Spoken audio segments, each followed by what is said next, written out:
Ever felt a persistent sense of sadness and loss of interest in everything? If so, you might be dealing with depression. 8 things to avoid doing if you struggle with depression. Welcome to the Psychology and Physical Training channel. Introduction to Depression Traps. Depression is more than just a bad day. It's a mood disorder that can leave you feeling fatigued, hopeless, and even suicidal. It's like a dark cloud that refuses to lift. But amidst the gloom, there are things one must steer clear from to avoid spiraling further. They may not be a cure, but they can certainly help manage the symptoms. Let's delve into these things one should avoid when struggling with depression. Ignoring our issues.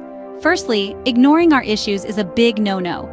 We all have our battles, and sometimes these battles may seem small or insignificant. But here's the thing. Every emotion, every concern you have is important. They shape who we are and how we perceive the world. When we dismiss or ignore these issues, we're not only invalidating our feelings, but also allowing a fertile ground for depression to take root.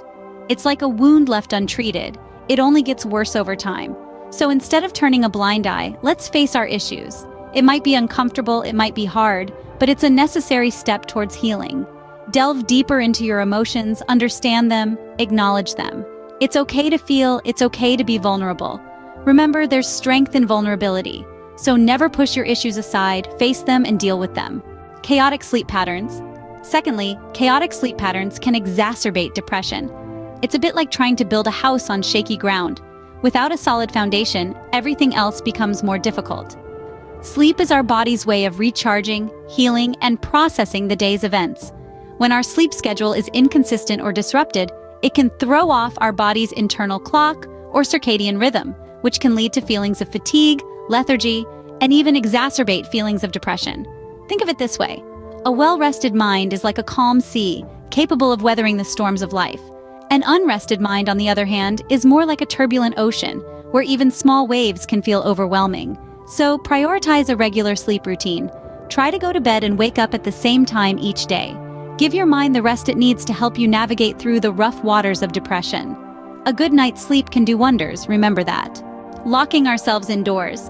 Thirdly, staying locked indoors can make you feel worse. It's an easy trap to fall into. You're comfortable, safe, away from the world and its constant demands. But this cocooning can actually compound feelings of despair. Let's consider the flip side. Imagine stepping outside, feeling the sun on your face or the wind in your hair. Nature has a unique way of healing us, of taking our minds off those spiraling thoughts. The rustling leaves, the chirping birds, the vibrant colors, they all create a soothing symphony that has a calming effect on our minds. Walking in nature not only provides a visual distraction from our worries, but also helps in releasing endorphins, our body's natural feel-good chemicals. It's not about running away from our feelings, but rather providing them a different context, a different backdrop. So give it a try. Step outside, take a walk, let the outdoors be your sanctuary. Venturing out into nature can be a soothing balm for your mind. Fixating on depressing news. Fourthly, fixating on depressing news can add to your woes. These days, it seems like the media is a never-ending stream of calamity and chaos. Every click, every scroll, every flip of the channel bombards us with stories that can make our hearts heavy and our minds distressed. This constant exposure to negative news can exacerbate feelings of sadness and hopelessness, creating a cycle that's hard to break free from. It's important to remember that while staying informed is crucial, so is maintaining our mental health. We must strike a balance.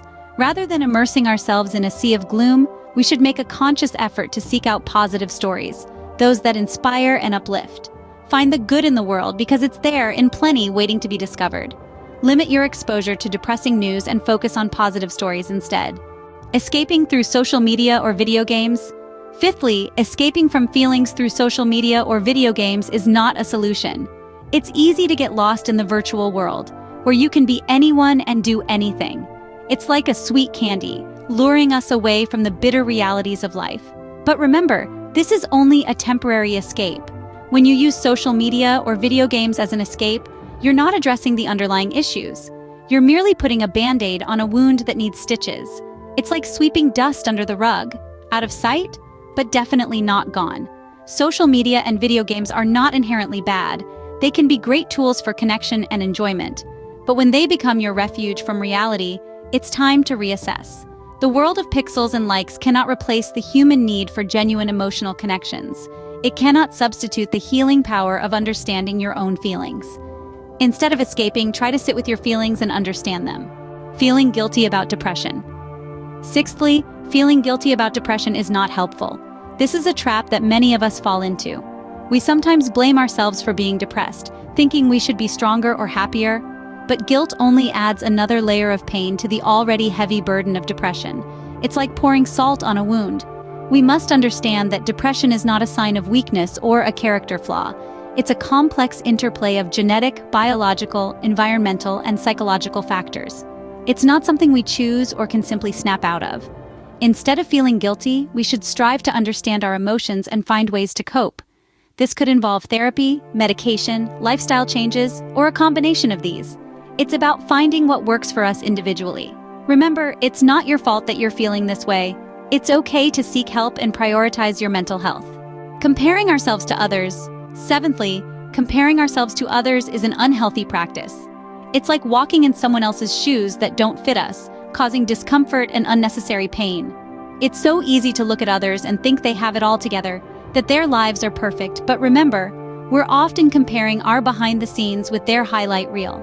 This kind of comparison can exacerbate feelings of worthlessness and hopelessness that are already hallmarks of depression. It can create an illusion of inferiority, and that's not the reality.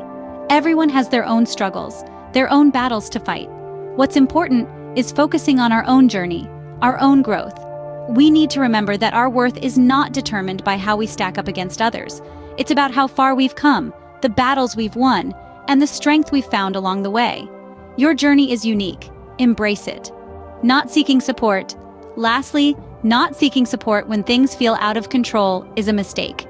Indeed, when we're in the depths of depression, we might feel like we're alone, that no one could possibly understand what we're going through. This is a lie that depression tells us. In reality, there are people who care about us and want to help. Friends, family members, they're often more willing to lend an ear than we give them credit for. Don't hesitate to reach out to them when you're feeling low. And sometimes, our loved ones might not have all the answers, and that's okay. There are professionals out there who are trained to help. Therapists, psychologists, and psychiatrists can provide valuable insights and strategies to cope with depression. Remember, asking for help isn't a sign of weakness. It's an act of strength. It takes courage to admit when we're struggling, and even more to seek assistance. Seeking support is not a sign of weakness, but a step towards recovery. Conclusion. To wrap it up, addressing our emotions and not ignoring them, maintaining a stable sleep routine, spending time outdoors, and limiting exposure to negative news are all key. Avoiding escapism through digital media, steering clear of guilt, not comparing our journey to others, and seeking support when needed. These are the crucial steps we should remember. These points are not a cure, but they can help manage depression better. Remember, it's okay to not be okay. Seek help when you need it and take care of yourself. And if you like this video, do not forget to subscribe and follow the Psychology and Physical Training channel for more videos. Thanks for watching.